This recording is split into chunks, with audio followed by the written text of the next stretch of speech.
दस के दमदार ट्रेड्स में आपका स्वागत है। बीरोर में हैं आपके साथ और हमारा साथ दे रहे हैं प्रशांत सावंत और राजेश पुते पिछले शो से। उसके अलावा रचना वैद्य को जोड़ेंगे और नीलेश जैन भी जुड़ेंगे अपनी फ्रेश ट्रेड्स के साथ। उसके अलावा बिग मार्केट वॉइसेस में आज हमारे साथ जुड़ेंगे एमके इन्वेस्टमेंट मैनेजर्स के सीईओ मनीष सोनथालिया। उसके अलावा मॉर्गन स्टैनली इंडिया के एमडी रिधम देसाई से जो मैंने खास बातचीत की थी, बहुत लोग कह रहे हैं कि उससे कुछ और अंश सुनाए जाएँ। ठीक है, आपको वो भी सुनाएंगे हम आज कुछ ही देर में, लेकिन पहले रुक करते हैं मार्केट का। और इस समय हम ऑल टाइम हाई की दहलीज पर निफ्टी 22,400 क्रॉस करता हुआ, बैंक निफ्टी 50,060। ध्यान रखिए ऑप्शंस के हिसाब से 50,150 ये एक रेजिस्टेंस बचेगी। अगर 50,150 क्रॉस होना शुरू हुआ तो शायद और शॉर्ट कवरिंग बढ़े यहाँ पर, लेकिन इस समय का ब्रेकआउट बैंक निफ्टी में ही है और उसको लीड कर रहा है HDFC बैंक। परसेंटेज टर्म्स में इतना नहीं है, लेकिन इम्पैक्ट काफ़ी है इसका। पिछले कुछ मिनटों में जो मूव्स आए और ICICI बैंक, इन दोनों स्टॉक्स ने लीड किया यहाँ पर और शानदार मोमेंटम इस समय आपको दिखाई दे रहा है। वीरू जी हाँ, शानदार मोमेंटम इस वक्त ICICI बैंक में भी और आपका SBI में भी, और लेकिन लीडरशिप एज ऑफ नाउ जो है परसिस्ट कर रही है आपका HDFC बैंक के पास। अब इस कार्यक्रम की शुरुआत करते हैं। प्रशांत सावंत, राजेश सतपुते जी पिछले कार्यक्रम से इस कार्यक्रम में भी शिरकत करेंगे और रचना वैद्य, नीलेश जैन फ्रेश पर्सपेक्टिव लेकर जुड़ चुके हैं हमारे साथ। आप सभी को नमस्कार। मीनवाइल अब सिर्फ 7 अंकों की दूरी, 8 अंकों की दूरी रह चुकी है। 8.65, 8.25 ये टोस्ट पे रखेगा हमें अपने अब अगले कुछ देर तक। अब ट्रेड्स लेना शुरू करते हैं। रचना जी गुड मॉर्निंग, आपका पहला ट्रेड क्या रहेगा मैम? जी गुड मॉर्निंग। और मेरा पहला ट्रेड रहेगा that will be in BEL, Bharat electronics.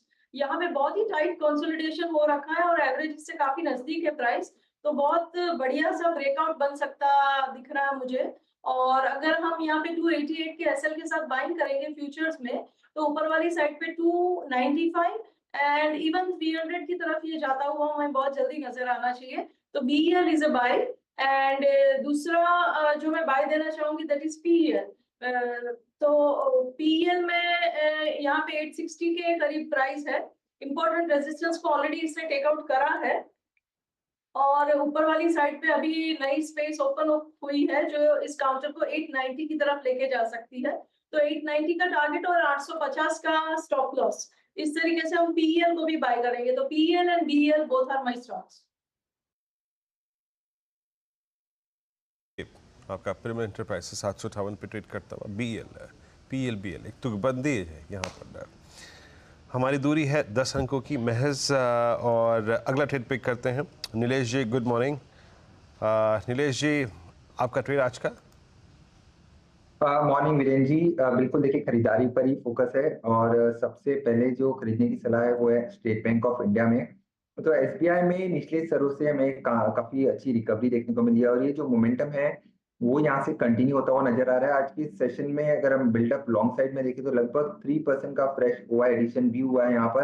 तो लॉन्ग बिल्डअप हो रहे हैं और स्टेट बैंक ऑफ इंडिया को लॉन्ग करने की सलाह होगी। 850 पहला टारगेट होगा एंड 862 का दूसरा टारगेट होगा। तो 850 एंड 862 के लिए SBI को लॉन्ग करने की सलाह होगी। 831 का स्टॉप लॉस रखना होगा। इसके अलावा जो दूसरा स्टॉक रडार पर आ रहा है वो है BHEL भेल। इस पर्टिकुलर काउंटर में यहाँ पर भी काफी अच्छा मूव हमें पिछले 4-5 दिनों से देखने को मिला। जो मोमेंटम है यहाँ से एक्सटेंड होता हुआ नजर आ रहा है। ऊपरी स्तरों पर 303 और 310 ये दो टारगेट के लिए बेल को लॉन्ग करने की सलाह होगी। 291 का स्टॉप लॉस रखना होगा। ओके, चलिए अब चलते हैं प्रशांत जी के पास उनकी ट्रेड्स के लिए। Prashant ji fresh trades. जी अनुज जी, जो मेरे 2 पिक्स होंगे उनमें फर्स्ट होगा भारतीय एयरटेल। यहाँ पे क्लियर ब्रेकआउट और मोमेंटम बैक बाय वॉल्यूम नजर आ रहा है। तो यहाँ पे 1240 के नीचे, सॉरी 1440 के नीचे स्टॉप लॉस रखेंगे। बिलो 1425 स्टॉप लॉस होगा और टारगेट होगा 1470, 1470 का। नेक्स्ट पिक होगा L&T। यहाँ पे जो पुल बैक आया है वहां पे वॉल्यूम्स इंक्रीज हो रहे हैं प्राइस के साथ, तो ये स्ट्रेंथ दिखा रहा है। यहाँ पे स्टॉप लॉस रखेंगे 3585, 3585, और जो टारगेट होगा वो 3750, 3750 का टारगेट होगा। चलिए अब चलते हैं राजेश सतपुते के पास। राजेश जी आपके रेडार पर इस समय के 2 स्टॉक्स। तो जी देखिए, पहला स्टॉक रहेगा कोल इंडिया। मुझे लगता है कोल इंडिया में एक क्लियर ब्रेकआउट दिख रहा है डेली चार्ट पे, तो स्विंग मिलेगा हमें अच्छा। स्टार्टिंग लेवल ऑफ 490, इससे बाय इन कोल, स्टॉप लॉस रहेगा 482 का, और इसका टारगेट होना चाहिए करीबन 510 का, तो 20 पॉइंट्स का गेन कोल में आना चाहिए। So Coal India looks good to me. After Coal India, oil marketing companies पे मुझे मेरी नजर है, और उसमें से मेरा पिक रहेगा एचपीसीएल। हालांकि एक मूव आ चुका है और एक डिप मिला है, तो ये डिप मैं बाइंग के लिए इस्तेमाल करूंगा। सो एचपीसीएल इज अ बाय। मेरे हिसाब से इसका इंट्राडे स्विंग का टारगेट होगा 550 का, तो लॉन्ग करें विद स्टॉप लॉस ऑफ 525। 23,410.8 का इस समय इंटरडे हाई लगाया हमने। 23,411.9 का ऑल टाइम हाई था, और अब ऑल टाइम हाई निफ्टी पर इस समय जश्न मनाइए, निफ्टी में ऑल टाइम हाई। और देखिए वीरू, एक चीज़ कितनी बार ऐसा हुआ है कि ऑल टाइम हाई जब भी होता है हम दोनों की आपस में कॉन्वर्सेशन हो रही होती है, और एक बार फिर से मार्केट ने ऑल टाइम हाई लगाया। ये एक टेस्टामेंट है एक मार्केट की स्ट्रेंथ का। ये एक टेस्टामेंट है इस समय कि कैसे रिटेल ने ज़बरदस्त पैसा बनाया है, और बिना डरे, डर के आगे जीत है वाली बात है ना, बिना डरे अगर आप इस मार्केट में बने रहे और हर डिप पर अगर आपने ऐड किया और अपनी एसआईपी अगर आपने नहीं तोड़ा, तो इस मार्केट ने आपको शानदार पैसा कमा के दिया है। और आज सुबह भी मेरा एक व्यू ये बन रहा था कि वो गिफ्ट निफ्टी मुझे बहुत बहुत अजीब लग रहा था। कोई रीज़न नहीं था मार्केट का आज नीचे खुलने का, क्योंकि एक तो एंटिसिपेशन फेड की, और एक स्टेटस को अभी भी पार्टी हमारी चली रही है, मोदी 3.0 की। अच्छा, अभी भी बहुत लोग हल्के हैं, अभी भी बहुत लोग पार्टिसिपेट कर ही नहीं पाए हैं। वो ट्यूसडे वाले वो जो इंट्राडे में इतने बड़े मूव्स आ गए थे, उसके बाद बहुत लोग पार्टिसिपेट कर ही नहीं पाए। ये भी एक कारण है कि मार्केट में अब इस तरीके के आपको मोमेंटम दिखाई दे रहे हैं वीरू। जी हाँ, markets at day high, at all time high, और आपकी स्क्रीन पर निफ्टी बैंक एक बार फिर से आज लीड लेता हुआ, इट्स नाउ 5163। एक क्लियर कट अगर आप देखें पिछले 4-5 दिन की जो हाईएस्ट ट्रैजेक्टरी थी उसको पार करता हुआ अब एक स्विंग हाई जो था वो करीब करीब 50,247 के आसपास का है। अनुज, ये बैंक निफ्टी का मैं फिर कह रहा हूँ, मतलब जो प्रश्न मैंने पिछले कुछ देर बाद पूछा था आपसे, अभी हमने वो बैंक निफ्टी का जौहर देखा नहीं। वो हमेशा 10-20 दिन में, 5 दिन में एक वो डिफरेंशियल परसिस्ट करता है, जो कि शायद ट्रेडर्स लैच ऑन करने की कोशिश करते हैं। वो अभी भी स्कीम पे परसिस्ट करता है ना? फिर देखिए बिल्कुल, अब इंटरडे की बात मैं ज़्यादा करूँगा नहीं, क्योंकि आज एक्सपायरी भी है, लेकिन 150 को अब हम क्रॉस कर रहे हैं।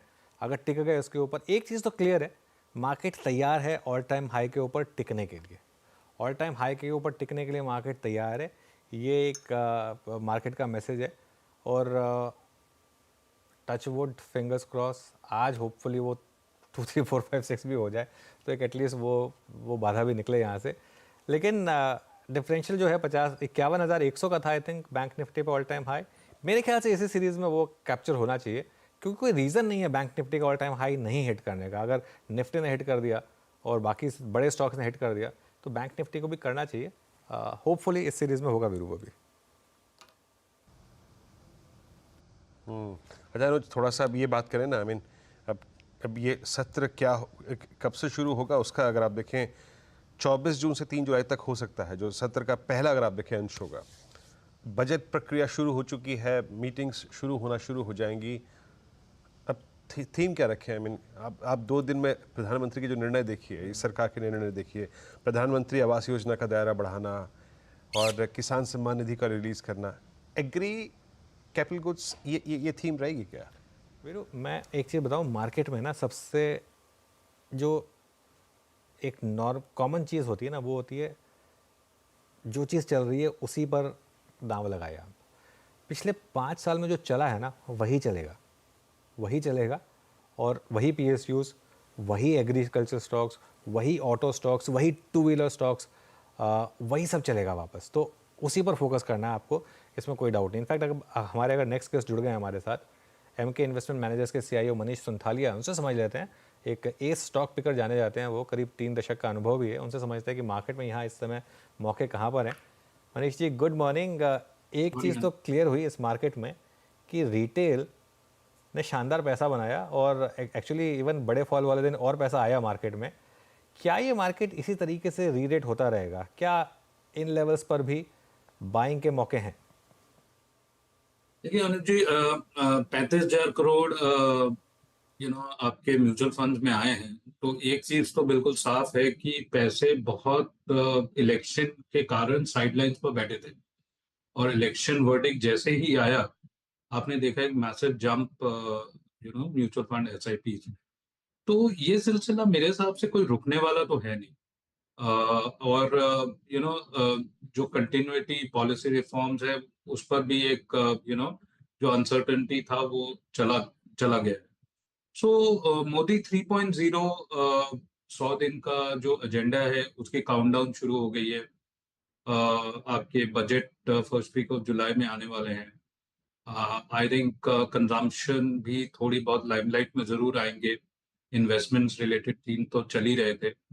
सो ऑल इन ऑल, वो जो कहते हैं ना कि this country is moving away from a country of savers to a country of investors, वो कोई बहुत जल्दी रिवर्स तो नहीं होने वाला है। और इनफैक्ट अगर इन्फ्लेशन को बीट करना है तो इन्वेस्ट तो करना पड़ेगा, और इक्विटी मार्केट से बेटर कोई प्लेस है नहीं, और लोगों के पैसे भी बन रहे हैं और आगे भी बनेंगे। लोगों के पैसे बन रहे और आगे भी बनेंगे। थीम क्या रखें यहाँ पर मनीष जी? एक थीम जो चलती आई है पिछले 2 साल से, वो है पीएसयूज, रेलवे, डिफेंस। इस थीम में अभी भी दम है या कुछ और नई थीम ढूंढें? पीएसयू में तो अभी भी बहुत दम है, क्योंकि अगर 5 साल का एजेंडा जो ना सरकार के सामने है, तो आपके रेलवे, डिफेंस, मेरे हिसाब से तो इनमें तेजी अभी जस्ट शुरू ही हो रही है। नेक्स्ट 5 साल में रेलवेज में बहुत कुछ होने वाला है। डिफेंस में एक्सपोर्ट प्लस आत्मनिर्भर, आपकी काफी कुछ जो आप अगर प्रॉफिट ग्रोथ देखें पीएसयूज की, लास्ट 3 साल में 5 गुना प्रॉफिट बढ़ी है। ये क्यों हुआ है? क्योंकि कॉर्पोरेट गवर्नेंस स्टैंडर्ड्स बेटर हुए हैं, profitability focus, efficiency of capital, और वैल्यूएशन अभी भी बहुत ज्यादा कोई महंगे है नहीं compare to private sector counterparts. तो पीएसयूज एक थीम तो बिल्कुल रहेगा, और उनमें पावर सेक्टर जहां पर गवर्नमेंट की मोनोपोली है, उनकी जो साइज है, उनके सामने आपके प्राइवेट सेक्टर काउंटरपार्ट्स टिक ही नहीं पाएंगे इन टर्म्स ऑफ कंपैरिजन। एक तो ये हुआ। दूसरा आपका मेरे हिसाब से एजेंडा के पॉइंट ऑफ व्यू से, क्योंकि मिडिल क्लास और लोअर मिडिल क्लास और रूरल में काफी कुछ स्ट्रेस है, यहाँ पर एलिविएशन प्रोग्राम्स मेरे हिसाब से आने वाले दिनों में फोकस में डेफिनेटली रहेगा। हाउसिंग, ऑब्वियसली 3 करोड़ और घर बनने हैं, तो हाउसिंग फाइनेंस कंपनीज हो गए, बिल्डिंग मटेरियल्स हो गए, ये सब जो एक वेट एंड वॉच मोड में थे इलेक्शंस के पहले, ये वापस आएंगे, क्योंकि एम्प्लॉयमेंट पर फोकस रहेगा। लेबर इंटेंसिव सेक्टर्स में इंसेंटिवाइजेशन की उम्मीद जरूर बनती है, जिसमें लोगों की श्रमता की काफी जरूरत हो, जिसमें रोजगार प्राप्त हो। वो सेक्टर्स में गवर्नमेंट मेरे हिसाब से इम्पेटस जरूर देगा। और आने वाले दिनों में मुझे यही लगता है कि जो इन्वेस्टमेंट्स है उसको बैलेंस करने के लिए रेवेन्यू कलेक्शंस वगैरह 6.5% के हिसाब से अगर आप रियल जीडीपी ग्रोथ पकड़े, तो balance between consumption and investments, ये मोमेंटम कंटिन्यू रहे। अच्छा मनीष जी, नमस्कार। वीरेंद्र बोल रहा हूँ दिल्ली स्टूडियोज से। मोर और लेस बजट की थीम और इस नई सरकार की थीम क्या रहेगी, उसके अंतर्गत हमें क्या निवेश करना है, किस पे, उस पर आपने एक राय दी मोटे तौर पे। एक और चीज़, रूरल पे फोकस करते हुए और एक अच्छे मॉनसून के मद्देनज़र अभी एफएमसीजी पे आपका टेक क्या है, ट्रैक्टर कंपनियों पे आपका टेक क्या है मनीष जी? उनको कैसे अप्रोच कर रहे हैं आप? देखिए, एफएमसीजी कंपनीज में जो अभी लास्ट 2-3 साल में हम देखे हैं कि वैल्यू ग्रोथ सेल्स में डेफिनेटली देखने को मिला है, क्योंकि प्राइस इंक्रीज हुआ है। वॉल्यूम ग्रोथ काफी म्यूटेड, और कंपनियों ने मार्जिन भी प्रोटेक्ट किए हैं, क्योंकि प्राइस इंक्रीज ले चुके हैं। जो अभी जरूरत है वो है वॉल्यूम ग्रोथ। और सपोज कर लीजिए कि मानसून जो लास्ट 2 साल के कंपैरिजन में इस साल अच्छा रहता है, तो वॉल्यूम ग्रोथ में डेफिनेटली अपटिक होगा। बट सडनली प्रीमियमाइजेशन का ट्रेंड चेंज नहीं होगा, तो वॉल्यूम ग्रोथ लेट्स सपोज कर लीजिए 2-3-4% है, वो 6-7% हो जाएगी। तो टू दैट एक्सटेंट आपके और कुछ कंपनीज तो double digit, high single digits और लो डबल डिजिट की भी बात कर रहे हैं इन टर्म्स ऑफ ग्रोथ। तो ये सब वैल्यूएशंस में मोर और less most of the FMCG companies में फैक्टर्ड इन। तो चूंकि एफएमसीजी सेक्टर लाइमलाइट में जरूर रहेगा, but valuation, streaming valuations in terms of buying opportunities मुझे नहीं दिखाई देता। क्योंकि ये बहुत सेफ सेक्टर है और उनके वैल्यूएशन बहुत ज्यादा करेक्ट होते नहीं है, डिफेंसिव माना जाता है। बट जो आप कहें ना कि वैल्यूएशंस और ग्रोथ क्या वो दोनों सिंक में रहेंगे, मुझे नहीं लगता। मेरे हिसाब से तो एफएमसीजी अभी भी अंडरवेट सेक्टर ही रहना चाहिए। ओके, एफएमसीजी अभी भी अंडरवेट रहेगा। अच्छा, बैंकों पे अगर सिर्फ हम आइसोलेशन में बात करें Manish ji, private banks back foot पे रहे थे आई थिंक पिछले 2 क्वार्टर से, एंड स्पेशली उसमें से जो सबसे हैमर्ड स्टॉक था वो था एचडीएफसी बैंक है। अब मतलब एफआईएस की सेलिंग उतनी ना होना या फिर उनके बाइंग लौटना या फिर हमारे खुद के आई थिंक जो फ्लोज हैं उसको देखते हुए HDFC bank and private banking space at this price, कैसा लग रहा है आपको उस वक्त? वीरेंद्र जी, देखिए, बैंकिंग जो है वो एक बीटा प्ले है इंडिया के मार्केट्स पॉइंट ऑफ व्यू से। It will show movement in direction of flows. तो फ्लोज तो पॉजिटिव ही है, डोमेस्टिक के पॉइंट ऑफ व्यू से भी पॉजिटिव है और एफआईएस के पॉइंट ऑफ व्यू से भी आशा यही है कि ये भी आने वाले दिनों में पॉजिटिव रहेगी। अगर आप credit growth in the system देखें तो 12% के आसपास माना जा सकता है। लोन ग्रोथ इन द मतलब ओवरऑल बैंकिंग सिस्टम में 15% होनी चाहिए। कॉस्ट ऑफ डिपॉजिट्स में अभी भी कोई एलिविएशन नहीं है, तो ये की मॉनिटरेबल रहेगा पूरे बैंकिंग सेक्टर के लिए। और नॉर्मलाइजेशन ऑफ क्रेडिट कॉस्ट ये रहेगा। वैल्यूएशन एक्सपेंशन मुझे नहीं लगता कि बहुत स्ट्रांग हो सकता है यहाँ से। आई थिंक अर्निंग्स ग्रोथ के पॉइंट ऑफ व्यू से both private sector bank as well as public sector bank, because it is a beta play, will move in line with the flows. और चूंकि flows positive है और index में काफी wait रखता है, आने वाले दिनों में जो परफॉर्मेंस बैंकिंग सेक्टर की रही है लास्ट 1-2 साल में, उनसे बेटर रहने की गुंजाइश है। पिक एंड चूज रहेगा, दोनों PSU banks as well as private sector banks में अपॉर्चुनिटी है। जहां भी ग्रोथ और वैल्यूएशन रीजनेबल होंगे, मेरे हिसाब से उनमें इजाफा होना चाहिए। और बैंकों में अच्छा मोमेंटम आ रहा है। अब 50,170 पर बैंक निफ्टी थोड़ा कूल ऑफ होकर वापस डे हाई की ट्रेजेक्ट्री में आता हुआ, और मोमेंटम यहाँ पर खैर काफ़ी शानदार रही है। तो ये इस समय कुछ थीम्स मार्केट के लिए जो आउट परफॉर्म कर रही है इस समय। चलिए, बैंकिंग की बात हो गई, एफएमसीजी की बात हो गई, और उसके अलावा पीएसयूज़ की हमारी बात हो गई, और एक मार्केट थीम पर बात हो गई। एक स्पेस जहाँ पर अच्छे मूव दिखने शुरू हुए हैं मनीष जी, वो है टेलीकॉम। एक ऐसी स्पेस जहां काफ़ी लोगों ने काफ़ी समय तक अंडरवेट पोजीशन रखी, जहां काफ़ी गवर्नमेंट के पॉलिसी के प्रेशर रहे। क्या अब ये एक वापस एक सनराइज सेक्टर टाइप की तरह से बिहेव कर रहा है? और अब मैं इसलिए भी कह रहा हूँ कि अब थर्ड प्लेयर भी मोर और लेस लग रहा है कि शायद सर्वाइव कर जाएगा। तो देखिए, गवर्नमेंट ने इंटेंशंस तो यही दिया है कि 3 प्लेयर का मार्केट हमेशा रहेगा। तो ऑब्वियसली वोडाफोन आइडिया को भी जिंदा रहना पड़ेगा। उस पॉइंट ऑफ व्यू से अगर आप बैकवर्ड ऊपर जाए कि how does Vodafone idea survive, तो मेरे हिसाब से टैरिफ हाइक्स होनी पड़ेगी, और एक नहीं 2 टैरिफ हाइक्स होनी पड़ेगी। ये बेसिकली 3 जो प्लेयर है उनके सिंक में रहने, माइंडसेट जो है सिंक में रहने से ही हो सकता है।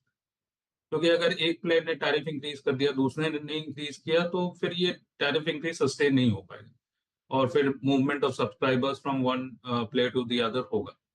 So all depends on tariff increase and sustainability. It is long overdue, but it's not a given, क्योंकि महंगाई की मार डेफिनेटली है। तो बहुत ज्यादा मतलब रैपिड पेस से टैरिफ इंक्रीज नहीं हो सकता, जो कि आरपू में ट्रांसलेट स्लोली एंड ग्रेजुअली होगा। और दूसरा है moratorium on dues to the government. इस पर भी लिटिगेशन है, कोर्ट्स में केसेस वगैरह फाइल है। तो इवेंट बेस्ड है टेलीकॉम में बहुत कुछ। वैल्यूएशन अगर आप देखें तो एक यूटिलिटी सेक्टर है। इसको मतलब आप 15 टाइम ईवी टू एबिटा वगैरह वैल्यूएशन जनरली सस्टेन डिफिकल्ट है।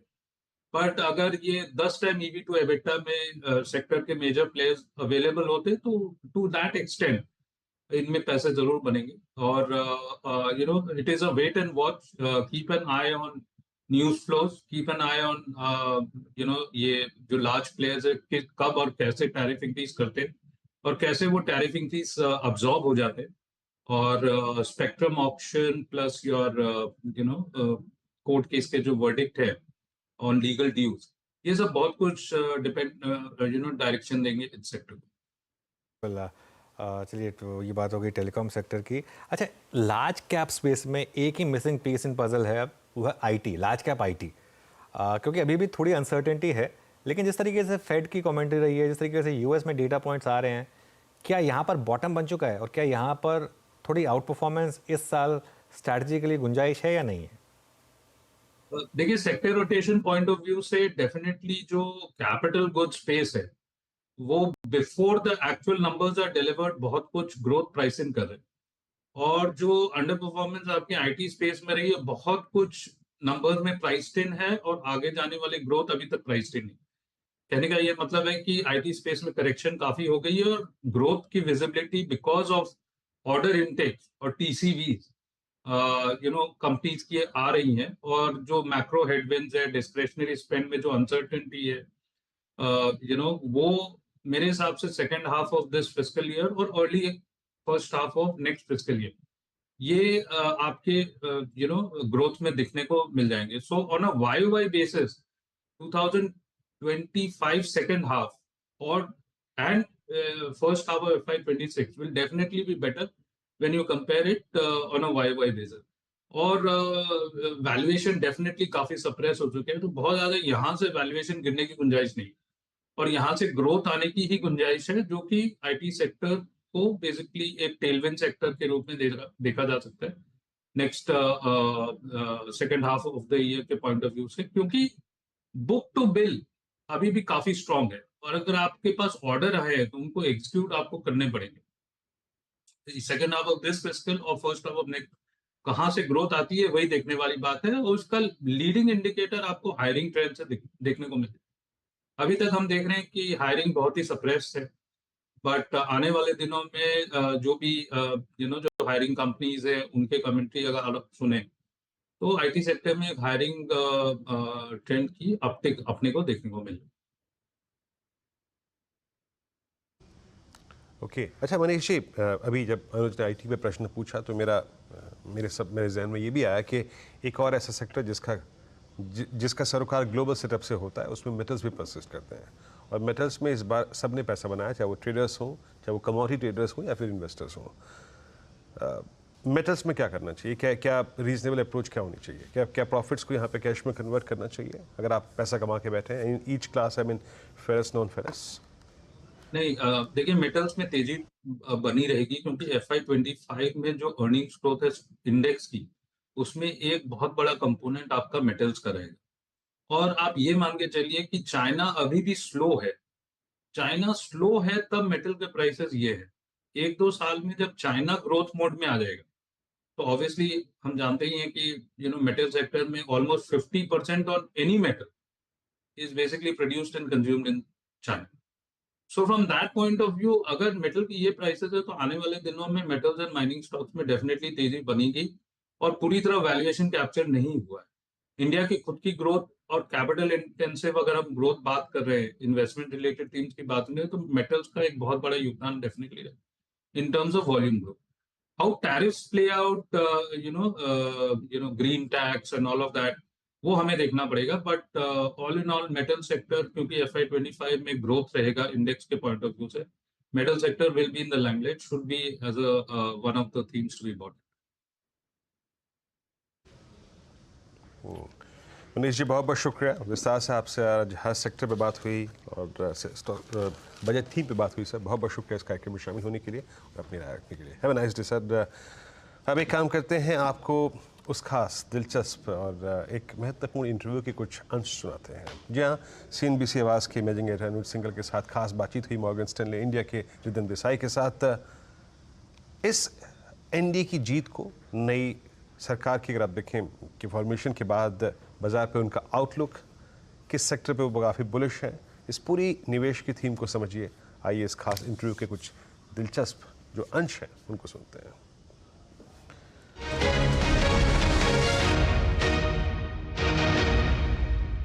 मैं पढ़ रहा था आपकी रिपोर्ट को, आप सिक्लिकल्स में जाना चाहते हैं और डिफेंसिव्स को थोड़ा अवॉइड करना चाहते हैं। उसका एक कुछ तो हमने डिस्कस कर लिया उसका, लेकिन अगर और कुछ नहीं तो पहली बात जो नीतियां हैं सरकार की, उससे लेके पहली बात यह है कि आपने जो बात कर ली मैं रिपीट कर लेता हूँ कि अर्निंग्स ग्रोथ स्ट्रॉन्ग रहेगा, ओके, कॉर्पोरेट निवेश के बेसिस पे। तो एक तो ये होता है इंडस्ट्रियल सेक्टर, ओके, क्योंकि वहाँ पे फिर आपको ऑर्डर बुक दिखने लगेंगे और वो सेक्टर अच्छा करेगा। वहाँ पे और भी काम हो रहा है क्योंकि नए सेक्टर्स आ रहे हैं जैसे डिफेंस, इलेक्ट्रॉनिक्स, फूड प्रोसेसिंग, फिर एरोस्पेस, लैब ग्रोन डायमंड्स। अब जीडीपी आपकी ग्रो हो रही है 11-12% या 10-11% से, और जो ऋण का उसमें जीडीपी का श्रेय है वो जा रहा है 70 से 100, तो आप 15-16% का क्रेडिट ग्रोथ मान लीजिए। तो मेरे हिसाब से प्राइवेट सेक्टर लेंडिंग बिजनेसेस में बड़ी तेज़ी आ रही है। तो ये काफ़ी स्टॉक सस्ते हैं अभी, प्राइवेट बैंक्स बहुत सस्ते हैं। तो मेरे हिसाब से बाई नहीं किया इनको तो पिछले कुछ 2-3 साल से एफआईएसएल कर रहे हैं। हाँ, तो ये दिक्कत आ सब रही है, खत्म हो मार्जिन गया थोड़े, है। हाँ। अब मेरे हिसाब से ये सब खत्म हो गया है, तो अगले 2-4 साल में ये काफ़ी बढ़ जाएंगे। तो ये सबसे जब- बड़ा हाँ, तो ये जो मंदी है वो खत्म। तो ये दूसरा हुआ इंडस्ट्रियल से प्राइवेट बैंक्स। मैं कोई ऑर्डर में नहीं बोल हाँ, रहा वो हूँ, मैं समझ गया, हाँ। और तीसरा है कंजम्पशन में। अब कंजम्पशन में समझना चाहिए हाँ। कि ये हमारी आय की पिरामिड है, इनकम पिरामिड। हाँ। हाँ, अब ऊपर टॉप इनकम वाले वहाँ पे बैठे कुछ 50 लाख फैमिलीज, ओके, परिवार 50 लाख है। वहाँ पे अगले 10 साल में 2 करोड़ परिवार जुड़ रहे हैं। सो 50 लाख से 2.5 करोड़ हो रहे हैं, 5 गुना, ओके। तो आप लग्जरी कंजम्पशन में देख लो, 5 स्टार होटल्स हो, एयर ट्रैवल हो, सोने की खरीदी हो, या कोई भी लग्जरी प्रोडक्ट, लुई विटॉन के पर्सेस हो, आईफोन्स हो, वहाँ पे बड़ी तेज़ी आ रही है। तो वहाँ पे जो जुड़े हुए सेक्टर्स हैं उनको काफ़ी फ़ायदा होगा, क्योंकि 5 गुना हो रहा है 10 साल में, तो आप ग्रोथ लगा लो। नीचे यहाँ पे कुछ मेरे कैलकुलेशन के हिसाब से 10 करोड़ परिवार मध्य वर्ग में जा रहे हैं। अब इन लोग के लिए ना आज, इन लोग के लिए आज रोटी कपड़ा मकान के लिए पैसा है, और कुछ नहीं खरीदते ये लोग, बस उनकी सब सस्टेनेंस स्पेंडिंग है। अब आप समझो, जैसे ही आपके पास इंक्रीमेंटल आय आई, जैसे ही आपकी आय बढ़ने लगी, तो आप घर को पेंट करोगे, आप मोबाइल फ़ोन खरीदोगे, आप इंटरनेट खरीदोगे, आप एक ट्रैक्टर लोगे, आप 2 व्हीलर ले लोगे, तो आप ये जो बेसिक कंजम्पशन गुड्स है वहाँ पे बहुत तेज़ी है। जैसे मुझे तो 2 व्हीलर में बहुत तेज़ी लग रही है, स्मॉल कार्स में तेज़ी है। भाग चुके हैं सारे के सारे स्टॉक, 4-5 गुना हो गए टीवीएस, हीरो मोटर स्टॉक। अनुज, पिछले 10 साल में टोटल 2 व्हीलर डिमांड 2% से बढ़ा है एनुअली। जीडीपी ने 6% का एवरेज मारा है। आप कह रहे हैं 2% का 10% भी हो सकता है। नहीं, कितना रिप्लेसमेंट डिमांड अभी होने वाला है, ये तो शुरू हुआ है अभी।